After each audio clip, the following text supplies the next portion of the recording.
रत्नागिरी शहरालगतच्या विर्या उपबंधाऱ्याचं काम आता वेगाने सुरू आहे. साधारणपणे 3.5 किलोमीटर या बंधाऱ्यातील जवळजवळ 1900 मीटरचं काम पूर्णत्वाला गेलेलं आहे आणि उर्वरित जे 1200 मीटरचं कामामधला काही भाग आता अंतिम टप्प्यात आहे. साधारणपणे पावसाळ्यापूर्वी हे संपूर्ण काम करण्याची गती देण्याच्या दृष्टीने ठेकेदाराकडून आणि पत्तन विभागाच्या अधिकाऱ्यांकडून जोरदार प्रयत्न सुरू आहेत. दरवर्षी विर्या गावला उपबंध बंधाऱ्याच्या त्या उधाणामुळे मोठ्या प्रमाणामध्ये घरांना धोका निर्माण झाला होता.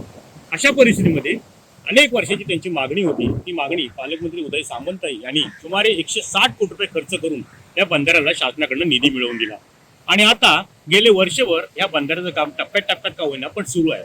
पण आता पावसाळा जवळ येतोय तसं ठेकेदारांनी सुद्धा कामाचा वेग घेतलेला आहे आणि अत्यंत महत्त्वाच्या आणि सुरक्षितदृष्ट्या या ग्रामस्थांना अभिप्रेत जे अंतर होतं त्या अंतरामध्ये सुद्धा बंधाऱ्याचं काम सुरू आहे.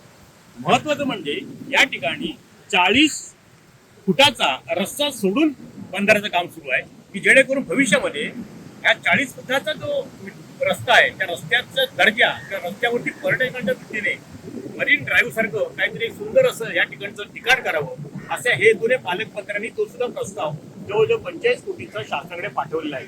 एकंदरीतच या विर्या बंधाऱ्याच्या कामानंतर या ठिकाणी या विर्या ग्रामस्थांना या विर्या ह्या ठिकाणी एक अत्यंत पर्यटकीय दृष्टीने अत्यंत पिकनिक स्पॉट म्हणा या पर्यटकांना निसर्ग सान्निध्यात वावरण्यासाठी असलेले योग्य ठिकाण म्हणा अशा प्रकारचं ह्या ठिकाणचं ही जागा किंवा हे ठिकाण स्थान घेईल असं एकंदरीत दिसते.